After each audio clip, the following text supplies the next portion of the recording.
കോടിക്കണക്കിന് മനുഷ്യർ നരകത്ത് കിടക്കുന്നുണ്ടെങ്കിൽ അത് ആരെ കൊണ്ടാ കിടക്കണത്? ചൂഷണം ചെയ്തു. ആര്? ഉസ്താദുമാര്, പണ്ഡിതന്മാര്. ഇത് നമ്മൾ പറയാതെ വെച്ചാൽ അപകടമാണ്. അനങ്ങിയ പൊറാട്ട എന്ന് പറഞ്ഞ മാതിരി ഹദ്ദാദ്, റാത്തീബ്, മൗലൂദ്, കുത്താ, റാത്തീബ്, നബിദിനം, ആണ്ട്, മരിച്ചാൽ, ജനിച്ചാൽ, ഇനി മരിച്ചാലും ജനിച്ചില്ലെങ്കിൽ രണ്ടിന്റെ ഇടക്ക് നിന്നാലും ഒക്കെ പണ. ഇതാണ് അക്കാലഘട്ടത്തിലെ പ്രവാചകന്മാരുടെ എതിരാളികളുടെ അവസ്ഥ. ഇതാണ്. അവർ ജനങ്ങളെ ചൂഷണം ചെയ്തു. അത് മനസ്സിലാക്കി ഈ വ്യക്തി അവരോട് പറഞ്ഞു, നമ്മളെ കൂട്ടത്തിലെ ഉസ്താദുമാര് നമ്മളെ പിട്ടടിക്കുകയാണ്, അത് മനസ്സിലായിക്കോളി. ഇതാ ഈ 3 നബിമാർ ഒരു പ്രസംഗിച്ചിട്ട് നിങ്ങളോട്, മതത്തിന്റെ പേരിൽ നിങ്ങളോട് അവരെന്തെങ്കിലും ഒന്ന് വാങ്ങിയോ? ഇല്ലല്ലോ. 26-ാം അധ്യായം 127. ഇവർ ഞങ്ങൾ നിങ്ങളോട് ഇതിന്റെ പേരിലൊന്നും ചോദിക്കണില്ല അല്ലെ? എത്ര വലിയ പെട്ടികളിലാണ് പിരിവ് നടക്കണത്. ആലോചിക്കണം. ജനങ്ങളോട് നിങ്ങൾ ചിന്തിക്കൂ അന്യായമായി. എന്നിട്ട് അള്ളാഹു പറയുന്ന ഒരു ഖുർആന്റെ വചനം എന്താ പറയുക? ചൂഷണമുക്തമായ ലോകം പെടണമെങ്കിൽ ഈ ഖുർആന്റെ വചനം പഠിക്കപ്പെടണം. കേട്ടോളൂ നിങ്ങൾ.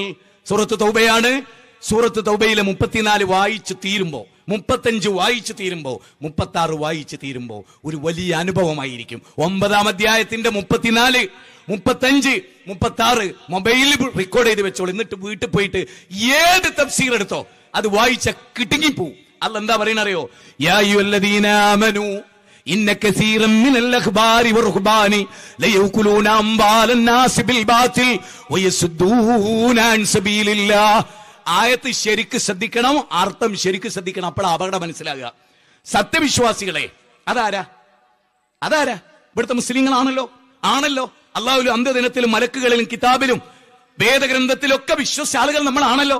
ഖൈറും ഷർറും അള്ളാഹു വിശ്വസിക്കുന്ന ആ വിശ്വാസികൾ നമ്മളാണല്ലോ. നമ്മളെ വിളിച്ചിട്ട് അള്ളാഹ് പറയുന്നത് എന്തറിയോ?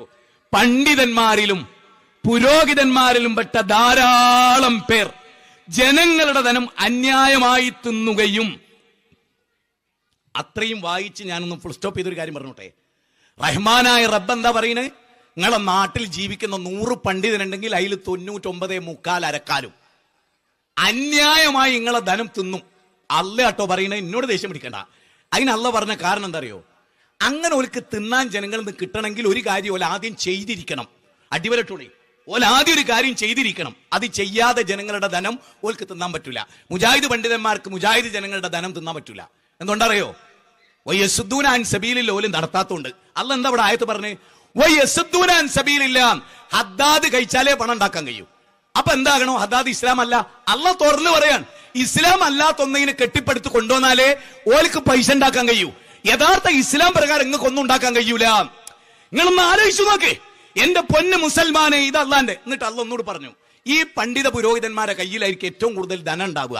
എന്നിട്ട് അല്ല എന്താ പറയണേ? കേട്ടോളി. അവർ അള്ളാന്റെ മാർഗത്ത് നിങ്ങളെ തടയും. കാരണം അള്ളാന്റെ മാർഗത്ത് ചലിച്ചവർക്ക് ഇത് ഉണ്ടാക്കാൻ കഴിയൂല. അള്ളാന്റെ മാർഗം ഏതാ? വമാ അസ്അലുക്കും അലൈഹി മിൻ അജ്രിൻ ഇൻ അജ്രിയ ഇല്ലാ അലല്ലാഹ്. അത് പറഞ്ഞാൽ മുട്ടിപ്പടി സലാത്തിന് കോടികൾ ഉണ്ടാക്കാൻ കഴിയില്ല. മലപ്പുറം സലാത്തിന് കോടികൾ ഉണ്ടാക്കാൻ കഴിയില്ല. കമാലിയ സ്വലാത്തിന് കോടികൾ ഉണ്ടാക്കാൻ കഴിയില്ല. നാരിയാത്തു സലാത്തിന് കോടികൾ ഉണ്ടാക്കാൻ കഴിയില്ല. ഏത്?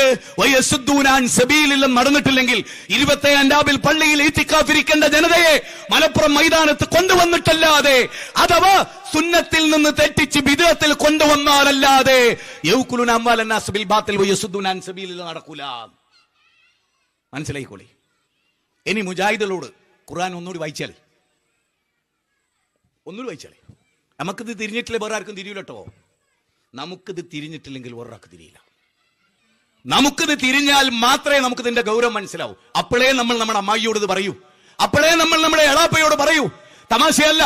റസൂലുള്ളാഹി ഉറക്കത്ത് എഴുന്നേറ്റ് പറയുന്ന ഒരു വാക്കുണ്ട്, അന്നാറു ഹഖ്കുൻ അൽ ജന്നത്തു ഹഖ്കുൻ, അന്നാറു ഹഖ്കുൻ അൽ ജന്നത്തു ഹഖ്കുൻ. റസൂലുള്ളാഹി പറയാണ്, നിങ്ങളുടെ ചെരുപ്പിന്റെ വാറിനോളം സ്വർഗം നിങ്ങളുടെ അടുത്തുണ്ട്. വന്നാറു മിസ്ലു ദാലിക്, വന്നാറു മിസ്ലു ദാലിക്. നരകവും അങ്ങനെ തന്നെ. എങ്ങനെ കിടന്നുറങ്ങാൻ കഴിയും?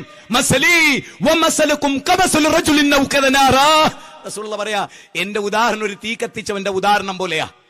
ആ തീയിലേക്ക് വണ്ടും പാറ്റയും പാറി വരുമ്പോ അതിങ്ങനെ ചുറ്റുവട്ടത്ത് ഇങ്ങനെ തടുക്കുന്ന ഒരുത്തന്റെ റോള്. എന്നിട്ട് റസൂൽ എന്താ പ്രയോഗിച്ചറിയോ? ഞാൻ നിങ്ങളുടെ അരക്കെട്ട് ഇങ്ങനെ പിടിച്ചു.